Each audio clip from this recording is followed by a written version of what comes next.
ನಮ್ಮ Sahyadri news channel ಅನ್ನು YouTube, Facebook ಹಾಗೂ ಇನ್ಸ್ಟಾಗ್ರಾಂನಲ್ಲಿ ನೋಡಿ. ಸಬ್ಸ್ಕ್ರೈಬ್, ಲೈಕ್ ಮತ್ತು ಶೇರ್ ಮಾಡಿ ಪ್ರೋತ್ಸಾಹಿಸಿ. ಶ್ರೀಯುತ ಕೊಳಿಗೆ ವಾಸಪ್ಪನವರಿದ್ದಾರೆ. ನನ್ನ ಎಡಬದಿಯಲ್ಲಿ ಗುರುಪುರ ಕ್ಯಾಂಪಸ್ನ ಬಿಜಿಎಸ್ ಇಂಡಿಪೆಂಡೆಂಟ್ PU ಕಾಲೇಜ್ ಮತ್ತು ಅಲ್ಲಿರುವಂತಹ ಹೈಸ್ಕೂಲ್ನ ಪ್ರಾಂಶುಪಾಲರಾದಂತಹ ಸುರೇಶ್ ಸರ್ ಇದ್ದಾರೆ. ಹಾಗೂ ನಮ್ಮ ಶಿವಮೊಗ್ಗ ಶರಾವತಿ ನಗರದ ಕಾಲೇಜಿನ ಕನ್ನಡ ಹಿರಿಯ ಉಪನ್ಯಾಸಕರು ಮತ್ತು ಹೆಡ್ ಆಫ್ ದಿ ಡಿಪಾರ್ಟ್ಮೆಂಟ್ ಆದಂತಹ ನಟರಾಜ್ ಸರ್ ಅವರು. ನನ್ನ ಹೆಸರು ಗುರುರಾಜ್. ನಾನು ಶ್ರೀ ಆದಿಚುಂಚನಗಿರಿ ಸ್ವತಂತ್ರ ಪದವಿ ಪೂರ್ವ ಕಾಲೇಜ್, ಶರಾವತಿ ನಗರ, ಶಿವಮೊಗ್ಗ ಇಲ್ಲಿ ಪ್ರಾಂಶುಪಾಲನಾಗಿದ್ದೇನೆ. ಇದೇ ಸಂದರ್ಭದಲ್ಲಿ ಸ್ವಾಮಿ ವಿವೇಕಾನಂದರ 162ನೇ ಜಯಂತ್ಯೋತ್ಸವವು ನಡೀತಾ ಇದೆ.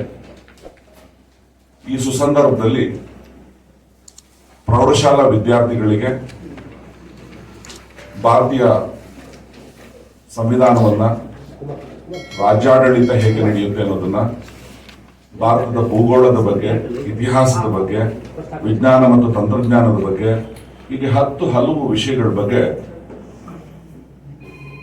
ಹಾಗೆ ಅವರ ಸಾಮಾನ್ಯ ಜ್ಞಾನವನ್ನು ವೃದ್ಧಿಸುವಂತಹ ನಿಟ್ಟಿನಲ್ಲಿ ರಸಪ್ರಶ್ನೆ ಸ್ಪರ್ಧೆ ಕಾರ್ಯಕ್ರಮವೊಂದನ್ನ ಶ್ರೀ ಆದಿಚುಂಚನಗಿರಿ ಶಿಕ್ಷಣ ಟ್ರಸ್ಟ್ ಇದೇ ತಿಂಗಳ 23ನೇ ತಾರೀಕು ಗುರುವಾರ ಶ್ರೀ ಆದಿಚುಂಚನಗಿರಿ ಸ್ವತಂತ್ರ ಪದವಿ ಪೂರ್ವ ಕಾಲೇಜಿನಲ್ಲಿ ಇಟ್ಕೊಂಡಿದೆ.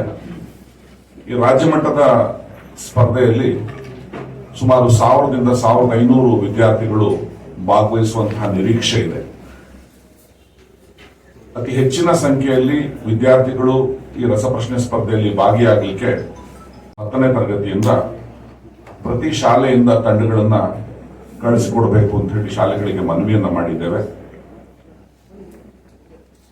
ಈ ಸ್ಪರ್ಧೆಯಲ್ಲಿ 18ನೇ ತಾರೀಕಿಗೆ ಆನ್ಲೈನ್ ರಿಜಿಸ್ಟ್ರೇಷನ್ಗೆ ಲಾಸ್ಟ್ ಡೇಟ್ ಅಂತ ಹೇಳಿದ್ರು, ಆನ್ ದ ಸ್ಪಾಟ್ ರಿಜಿಸ್ಟ್ರೇಷನ್ಗೆ ಅವಕಾಶ ಇರುತ್ತೆ. ಹಾಗಾಗಿ 23ನೇ ತಾರೀಕು ಬೆಳಗ್ಗೆ 9 ಗಂಟೆಗೆ ಆನ್ ದ ಸ್ಪಾಟ್ ರಿಜಿಸ್ಟ್ರೇಷನ್ಗೆ ಅವಕಾಶವನ್ನು ಕಲ್ಪಿಸಿಕೊಡ್ತಾ ಇದ್ದೇವೆ.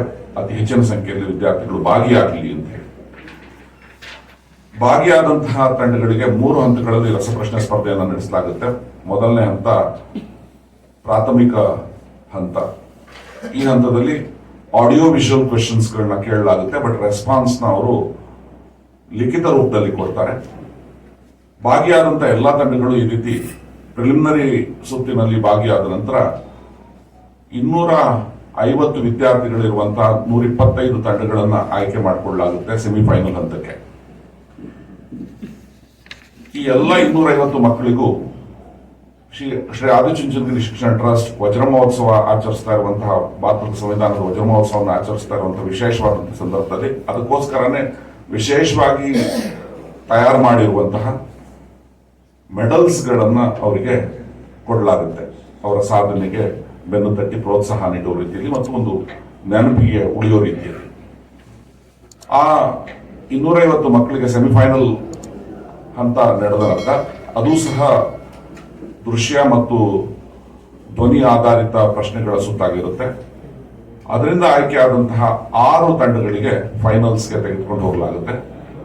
ಫೈನಲ್ಸ್ ನಲ್ಲಿ ಈ 6 ತಂಡಗಳಿಗೆ ಆಡಿಯೋ ವಿಜುವಲ್ ಕ್ವೆಶ್ಚನ್ಸ್ಗಳನ್ನ ಮೌಖಿಕವಾಗಿ ಕೇಳಲಾಗುತ್ತೆ. ಹಾಗೆ ಮೌಖಿಕವಾಗಿ ಈ ಒಂದು ಸ್ಪರ್ಧೆಯನ್ನ ಕೊನೆಯಲ್ಲಿ ನಡೆಸಲಾಗುತ್ತೆ. ಇದರಲ್ಲಿ ಮೊದಲನೇ ಸ್ಥಾನವನ್ನ ಪಡೆಯುವಂತಹ ತಂಡಕ್ಕೆ 30,000 ರೂಗಳ ನಗದು ಬಹುಮಾನ, 2ನೇ ಸ್ಥಾನವನ್ನು ಪಡೆಯುವಂತಹ ತಂಡಕ್ಕೆ 20,000, 3ನೇ ಸ್ಥಾನವನ್ನು ಪಡೆಯುವಂತಹ ತಂಡಕ್ಕೆ 10,000 ಕ್ಯಾಶ್ ಪ್ರೈಸ್ ನೀಡಲಾಗುತ್ತೆ. ಹಾಗೇನೆ 3 ಮೊದಲನೇ ಸ್ಥಾನದಲ್ಲಿರುವಂತಹ ತಂಡಗಳಿಗೆ ಟ್ರೋಫಿಗಳನ್ನು ವಿತರಿಸಲಾಗುತ್ತೆ. Winners trophy, first runners up, second runners up ಅಂತ ಹೇಳಿ. ಹಾಗೆ ಫೈನಲ್ ತಲುಪಿದಂತಹ ಉಳಿದ 3 ತಂಡಗಳಿಗೆ ಪ್ರತಿ ತಂಡಕ್ಕೆ 5,000 ರೀತಿಯಲ್ಲಿ ನಗದು ಬಹುಮಾನವನ್ನು ನೀಡಲಾಗುತ್ತೆ.